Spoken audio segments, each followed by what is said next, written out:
Big Boss Tamil season 9ஓட கடைசி வார எவிக்ஷன் ப்ராசஸிற்கான நாமினேஷனில் மீதி இருக்கிற 6 பேரில் Aurora ticket to finale win பண்ணினதுனால 5 பேர் நாமினேஷனில் இருக்கிறாங்க. இந்த 5 பேர்ல இருந்து ஒரே ஒரு நபரை மட்டும் இந்த வாரம் இறுதியில் எலிமினேட் பண்ணுவாங்க. ஸோ மீதி இருக்கிற 4 பேர் வந்து பார்த்திங்கன்னா அடுத்த வாரமும் கிராண்ட் ஃபினாலேவில் இருப்பாங்க அப்படின்னு தான் நான் நினைக்கிறேன். ஸோ அது யாராக இருக்கக்கூடும், எலிமினேட் ஆக போகிற அந்த கடைசி நபர் யார் அப்படிங்கிறத இந்த வீடியோவில் பார்க்கலாம். அன்அஃபீஷியல் ஓட்டிங்கில் நம்ம எல்லாருக்குமே தெரிஞ்சது தான், கானா வினோத் அவர்கள் தான் முதல் இடத்துல இருக்கிறாப்புல 43.87 வாக்கு சதவீதத்தோட. இரண்டாவது இடத்துல திவ்யா கணேஷ் 22.91 வாக்கு சதவீதத்தோட இரண்டாவது இடத்தை பிடிச்சிருக்கிறாங்க.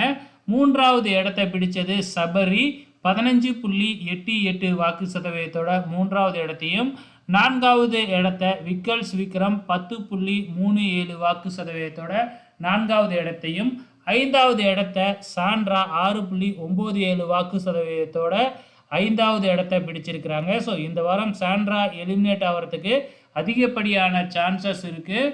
ஒருவேளை 2 பேர்த்த தூக்குவாங்களோ அப்படிங்கிறது தெரியல, பொறுத்திருந்து பார்க்கலாம்.